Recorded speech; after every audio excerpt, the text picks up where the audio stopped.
Give me you. Everything else can wait. Give me you. I hope I'm not too late. Lord, give me you. Lord, give me you. Lord, give me you. Lord, give me you.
And now will you turn to Job chapter 38. The book of Job chapter 38.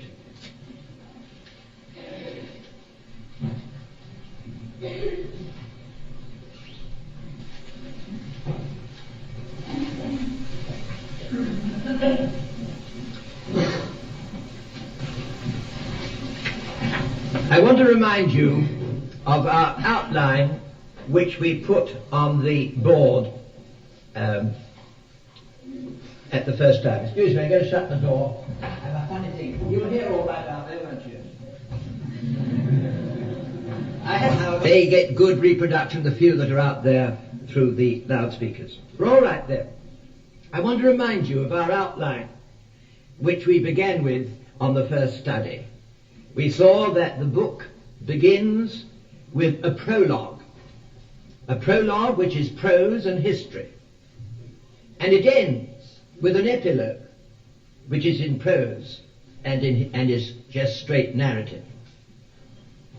But in between the prologue and the epilogue there are many chapters of dialogue, and we've been trying to study those extensive chapters, the long drawn-out dialogue between Job and his friends. And then yesterday we heard a new voice coming into the debate. It was the voice of Elihu, and he spoke for God in a way that Job's three friends didn't. And now this morning we move on to the third part of the dialogue section, and that we may entitle The Voice from the Whirlwind. For God himself spoke audibly to Job and those men there out of the whirlwind. As Elihu was drawing to the close of his speech to Job, in order to emphasize the greatness of God and the folly of questioning him, he describes a tremendous storm in characteristic poetic fashion. And you must confess that a good thunderstorm is a good subject matter for poetry. I'm surprised that there aren't more poems about it, but you've got it certainly in the book of Job and in the last part of Elihu's reply, or his speech. And it is possible that an actual storm was beginning to break, and it provided him with his text as to the greatness of God. And when he's finished his speech, that storm rarely breaks and turns into a whirlwind, which we would possibly call a hurricane or a tornado. And it was out of that whirlwind that God himself speaks, and I could take it, he spoke audibly. And this is what we come to in chapter 38. Then the Lord answered Job out of the whirlwind. Now we won't really understand the point of what God was saying to Job and his friends until we understand afresh and anew the position which Job had taken up, to which position God addressed himself. We've already seen that Elihu's anger was kindled against Job in chapter 32 verse 2 because he justified himself rather than God. That meant that he said, I'm right, I'm innocent, and you fellows who are saying I'm wrong, you're wrong. I'm right, you're wrong. But as we've seen, he went beyond that. He then graduated from saying that he was right and man was wrong to saying, I am right and God must be wrong in treating me in the way he does and in denying me justice. And that was terrible. He justified himself Rather than God, he said, I'm right. God, somewhere along the line, must be wrong. And in saying that, he was in effect putting himself on the same level as God. And he had, in doing that, forsaken the creaturely position. He was no longer in the place of the creature. He was on a level with God. Now that is a man to whom God had to speak, and whom he wanted to humble, until at last he repented of such words and such an attitude. And so we hear God speaking. Chapter 38, then the Lord answered Job out of the whirlwind and said, who is this that darkeneth counsel by words without knowledge? And in our verbosity, in trying to help people or defend ourselves, we do so in words without knowledge, and we darken counsel. We hide wisdom by the very multitude of our words. And that is what God charged Job with doing, and of course the three friends too. And then in verse 3, God says to him, gird up now thy loins like a man, for I will demand of thee, and answer thou me. Up to then, Job had been asking questions of God. Now God says, I'm going to ask the questions. And I'm going to ask you to answer them. And the speech of God to Job was one long succession of asking Job questions. And he said, I demand an answer. Answer them. They were not rhetorical questions. He wanted an answer to his questions. Job wanted an answer to Job's questions. God said, I've got something bigger.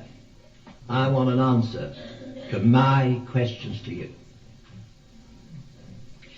And in these next chapters, God passes in review the whole of creation. Now this wasn't a new thing for those ancients, for those ancients read much in the book of nature. They had not the word of God, the book of the law, as we have. But they did have the book of nature. And they read much and long in the book of nature. They lived near to nature. They contemplated nature. And they were intended so to do. It was God's means of revelation of himself. In Romans chapter 1 it says, the invisible things of him, since the creation of the world, are clearly seen, being understood through the things that are made, even his eternal power and Godhead. And if you think, well, that's just Paul saying it, I wonder if they really did read in the book. Here they are reading in it. And David read in that book. And they saw clearly the eternal power and Godhead of God. So that in the light of that revelation, all forms of idolatry, says Paul in that epistle of Romans, are inexcusable. Because the invisible things of him, since the creation of the world, have been clearly seen. Even his eternal power and Godhead. And this is the line that God goes on with Job.